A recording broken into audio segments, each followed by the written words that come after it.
This is a video I'm excited to make because I'm making it for no other reason than my experience that I had earlier today.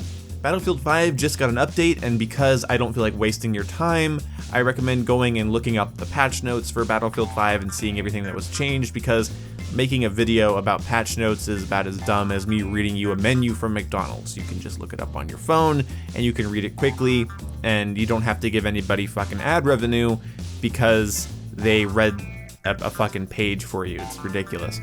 I'm happy to say that I enjoyed playing Battlefield 5 today, and part of the reason is the netcode and the time to kill. The netcode's a very vague statement, but the time to kill and time to die feels good. Not perfect, not exactly where I'd like it. I have some things I'd love to change, but we're not talking about that here. It felt better. The visibility update went live today, and it looked better. Everything just felt and looked better, more coherent, and I was happy to play the game. I paired up with some randoms, but even when I was playing solo, just in game chat, people were actually talking, and it was a good experience. I do think this game is still heavily reliant on who you're playing with, and we did have a couple matches where our team was just hell-bent on giving the enemy every advantage that they could. It was pretty bad. And that sucks, but at the same time, I was able to enjoy it for what it was today, and I think it's because of all of the technical improvements not weighing down my opinion. There are design choices in Battlefield 5 I don't like. There just are. I don't like the minimap system in its current state. I think there should be more situational awareness for solo players and people that don't have good headsets and that don't want to work with people. I do think there needs to be something else in the game that can do that, but if you're willing to look past that, if that bothers you and you're willing to look past it, the game is a hell of a lot of fun. This is coming from someone that prefers Battlefield 4, and I think Battlefield 4 had too many ways to spot people, but I still liked the amount of awareness I had and how it was really fun to play solo. And I also kind of prefer a little bit of spread at range when it comes to shooting your weapon. I don't exactly agree with the bullet lands wherever your sight is all the time. I feel like Battlefield 4 did it really well.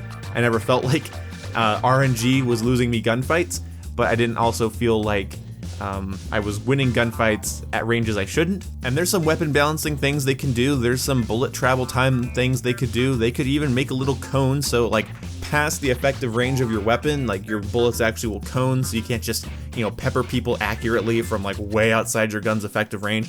Maybe they'll do that. But right now, for the first time since launch, I don't care. The game is in a good place right now, and it felt so good to play. It felt so intuitive and snappy. This is me playing after a while of not playing it, so I'm not even really comfortable or confident with the way it feels and the way it plays. I'm not good at Battlefield 5, but I had fun. This is below average newbie gameplay for me when it comes to the Battlefield franchise, honestly. But hopefully in the gameplay you can see what I'm talking about. I just feel more confident with my ability to shoot and aim, and not in that order. And it was a lot of fun, and it's definitely still going to be a little bit of a learning experience. You can tell that I'm not fully confident with my weapons here and their recoil patterns yet, but I want to put more time into this game. And that's also because what puts a smile on my face when it comes to these types of shooters is good developer support. And I'm not going to say DICE has done everything right, but DICE has done a lot right. After each update, I can see tangible, visible evidence of the game getting better. Contrasting that with Black Ops 4, where each update kind of makes me scratch my head. There's like, oh, I'm glad they fixed that glitch or that bug, but the game's multiplayer is just an absolute mess in my opinion. And I'm going to do a video about how I think they should overhaul Black Ops 4 the same way COD World War II overhauled itself. And that will probably make a lot of people mad, but also a lot of you will hopefully see where I'm coming from when I make that video. When a development team is consistently updating a game in a way that rights a lot of the wrongs that the game had in the first place, I'm happy. I'm stoked. Moving around the different terrain and geometry has been vastly improved. Time to kill and time to die feels a lot more consistent. Visibility is a lot better than the last time I played. So when I see this consistent flow of updates and content in a game that I originally thought had a lot of potential but was falling short of it, it's like, well, you're living up to the potential that this game has.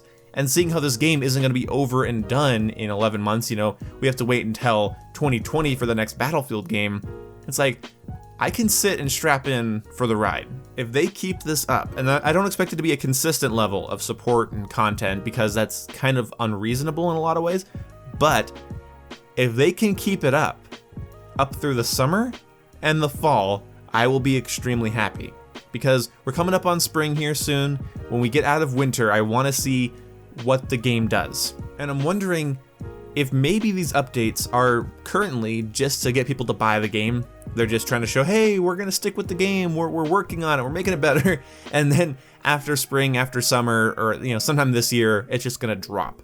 And we have to just sit on our hands until the next Battlefield game all the way through 2020. And I'm going to be kind of bummed out if that's the case. But if they stick with it and they make this the biggest Battlefield yet by the end of this year, I will be extremely happy. A big thing I'd like to see is some more iconic things added to the game, maybe like Iwo Jima, Normandy, the M1 Garand, the BAR. That stuff at launch would have been really nice to have, but I'm okay with it not being there. And the reason is, I have something to look forward to. And if it's not going to cost me anything, then I'm happy. The idea of World War II being slowly revealed throughout updates of this game has me really excited, because that might end up giving this game more life in the long run, again, if they keep up with these updates and the support, because the game is far from perfect, and there's definitely some things they can tweak, and that's fine. I get it, I agree. And is this going to replace Battlefield 4 for me? No. Battlefield 4 is not a perfect game, but it's what I love from Battlefield.